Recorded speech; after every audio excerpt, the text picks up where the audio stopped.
let's chat about whole foods and processed foods today. So you've probably heard people say, or maybe you've said in your lifetime, that you should avoid processed foods or that processed foods are bad, you shouldn't have them. And what I want to talk about is foods being processed and on a spectrum, because for example, there are some foods that are processed, and that's totally okay because most foods have to go through some sort of processing for us to be able to eat them. For example, take a chicken. A chicken needs to be processed in that its feathers need to be removed for us to be able to have the chicken to be able to roast it. And then in some cases, further processing that chicken would involve like removing the skin and then also taking the different parts of the chicken to make them more readily available or easier to cook for us. For example, the legs might be taken off, the chicken breasts might be taken off, the thighs might be taken off, or whatever. So that is some processing that is done with foods. There are other foods out there that might need to be more processed in order for us to consume them. For example, raw beans. They need to be soaked in order for us to consume them. It honestly wouldn't be wise for us to just eat the hard raw beans. We would not be able to ingest them, and that would probably actually be very unfortunate for us to do that.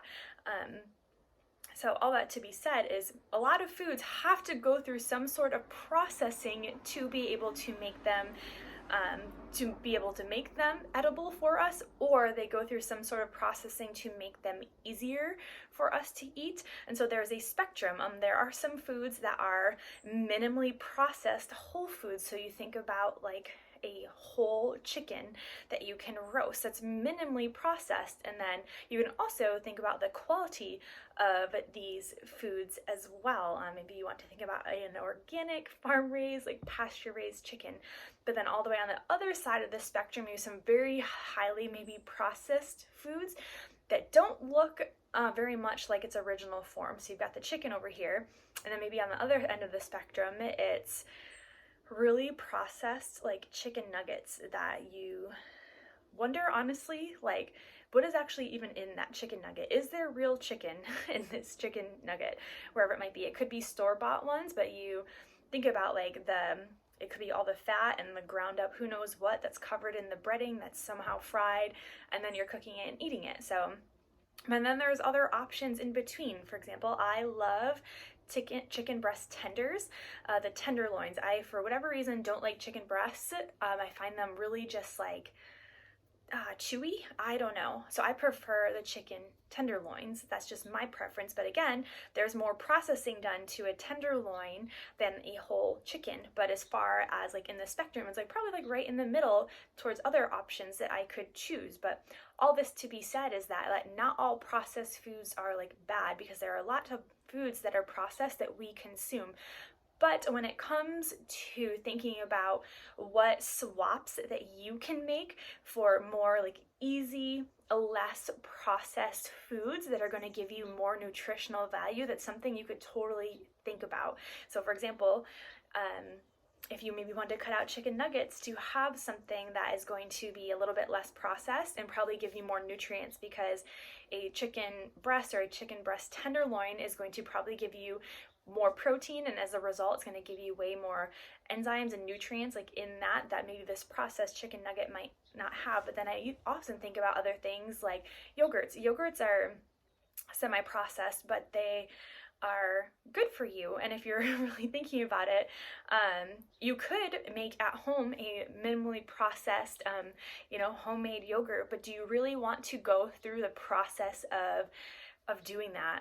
I wouldn't even know how to do that. And so there are some things that you can consider that the store-bought versions are totally okay. You could spend more time. Maybe there's some people that love making their own versions of hummus, and that's totally fine.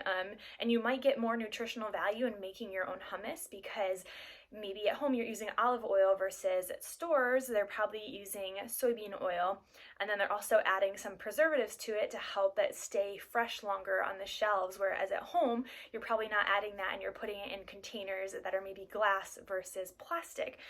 But honestly, the nutritional value of the store-bought hummus isn't too much different from what you would make at home, as long as you do some digging and look at the ingredients and what's in there. But you can make some pretty good options or pretty good choices at the supermarket. So there's also other things, that are processed at the store, but it's totally okay. So what I want people to get away from is this thought that that I shouldn't have processed foods. But yes, like maybe let's try to eat more minimally processed foods, more minimally processed whole foods that are going to help us to get more nutrients in our diet and provide, like, have more nutritional value. And so that could also just be said as like the problem with whole foods is that people might get so hung up on processed foods being something you should avoid, and that whole foods are like this thing that's elevated, whereas there's so many different spectrums on there. And so for each and every individual person, the choices that you want to make, and even the sacrifices that you might want to make a better choice, and even thinking about what's really worth it and what's really not worth it. For example, the difference between soaking your own beans and buying the store-bought beans that are already pre-soaked and like ready to eat. The nutritional difference really isn't all that different. And so I'm totally fine with using the soaked beans at the store.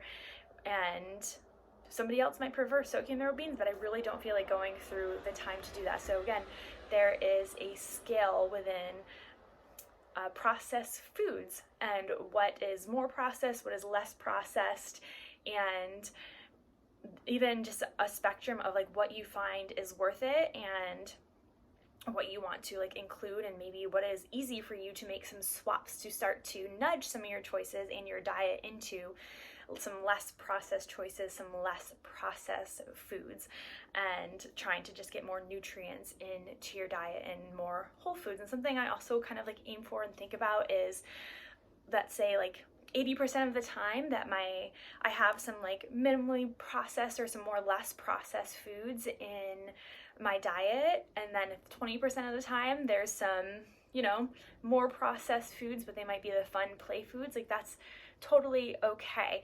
Thinking of things on a spectrum, on a continuum, and then also just starting to nudge choices into a little bit better is what's going to just overall help us to have healthier habits, like starting where you are right now with your current normal food choices and start to nudge them into a little bit better. And that's what's going to make your behaviors or your habits consistent. Because if you were to honestly say, oh, I can't have processed foods, I'm never going to have processed foods, I'm only going to have whole foods, what that usually happens is it ends up backlashing, and you don't stick to that very long, where this slow, gradual change and making nudges with our choices will start to make that a habit. That'll make that just a normal, regular behavior for us when over time we make some small changes. So I hope this was helpful for you in thinking about whole foods and processed foods, and that is a spectrum, and that there's actually a lot of foods, a lot of different, food items that we consume that have gone through some processing, and that doesn't necessarily mean that it's bad. It's just that processing means that it had to be modified in some way to make it more edible for us, or just easier for us to prepare. I even think about protein powders.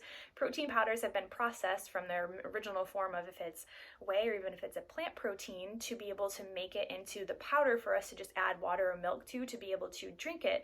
There are some food proteins that maybe the ingredients in those proteins are better, and they might not have as many additives in them, but in some ways, like the fact that protein powders have been processed and they make getting more protein into our diet so much easier is a huge blessing. It's really convenient for us to be able to have that.